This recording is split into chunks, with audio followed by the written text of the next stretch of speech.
Dans la presse avec Hélène Frade, bien sûr. Bonjour Hélène. Bonjour Paul.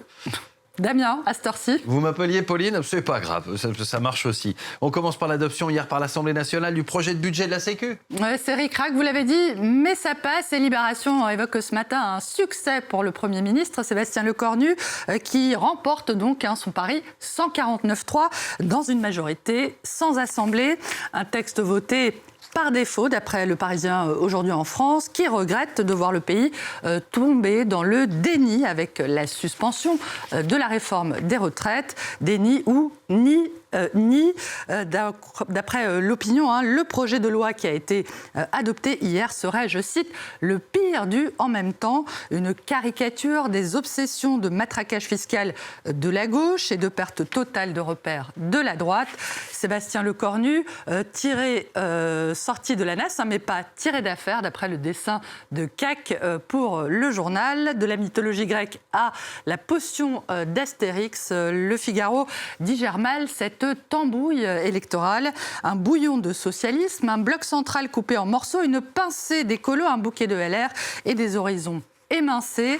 Potion tragique au regard des finances publiques, mais il faut bien passer l'hiver.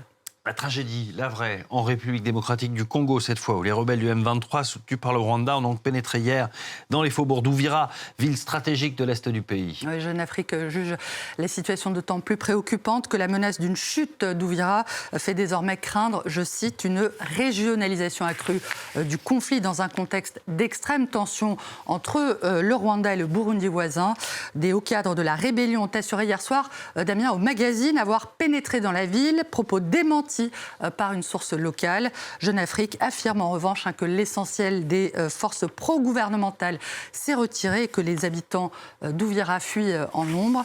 Moins d'une semaine après que Donald Trump s'est félicité de la signature d'un soi-disant accord de paix entre les présidents congolais et rwandais, le Financial Times évoque une intensification des combats.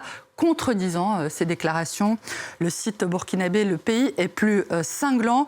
Il fallait donc faire preuve de naïveté pour croire que la paix entre la RDC et le Rwanda, comme par un coup de baguette magique, passerait par Washington. On peut dire sans se tromper que le président Trump, en dépit de ses rodomontades, n'a pas réussi là où ses homologues kenyans et angolais avaient échoué. Ouais. Donald Trump qui dément par ailleurs avoir proposé une aide financière à la Hongrie de Viktor Orban. Ouais, avec des amis pareils. Dans une interview au site Politico, le président américain assure qu'il n'a rien promis, contredisant là encore les affirmations de son allié hongrois, qui dit lui avoir obtenu lors de sa visite à Washington le mois dernier une protection financière pour pallier les difficultés économiques de la Hongrie, qui est en conflit, on le sait, avec l'UE, notamment sur la politique migratoire, ce qui a conduit Bruxelles à geler les fonds destinés à Budapest, mais aussi à lui infliger de lourdes amendes. Le bras de fer entre Orban et l'Union européenne, dont il est aussi question ce matin du côté du journal belge Le Soir, une enquête absolument édifiante sur la façon dont le Premier ministre hongrois tente de saper de l'intérieur l'Union européenne. Une bonne nouvelle à présent dans votre revue de presse. Hélène, le physicien français Michel Devoré reçoit aujourd'hui à Stockholm le prix Nobel de physique, une discipline où la France fait figure de très bon élève. Et Libération s'est penchée sur les raisons de ce succès qui s'explique selon lui par la présence de chercheurs visionnaires, un vrai savoir-faire en matière de travail en équipe, un peu comme chez nous à la matinale, et des moyens encore importants pour la recherche de pointe, avec désormais la contribution fondamentale dans ce domaine de l'Union européenne, qui fait même dire au Nobel de physique 2012, le français Serge Haroche, que c'est l'Europe qui a sauvé la recherche de pointe en France. Toujours à la rubrique Bonne Nouvelle et Sauvegarde, Le Figaro qui fait état du rapport de WWF qui a été publié hier sur la biodiversité en France. D'après ce document, la protection des espèces, ça marche puisqu'on constate même une augmentation de population chez 2/3 des espèces protégées.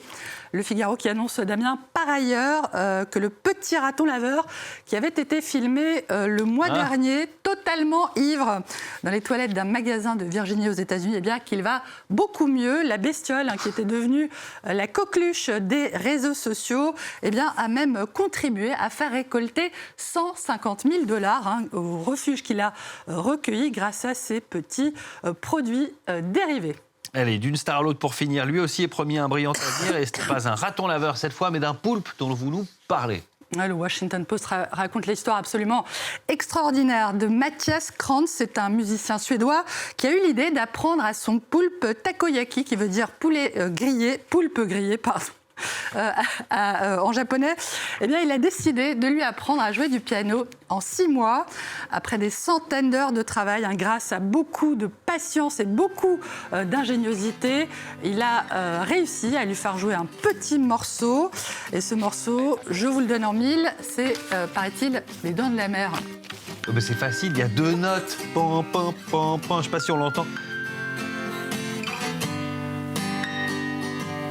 Ça, c'est la musique d'illustration de la vidéo. Mais Les Dents de la Mer, c'est donc C'est pas mal. 2 notes. Oui, enfin, quand on a une dizaine de tentacules, 2 notes peut mieux faire. Merci beaucoup, Hélène. Allez, je vous emmène à présent en Norvège.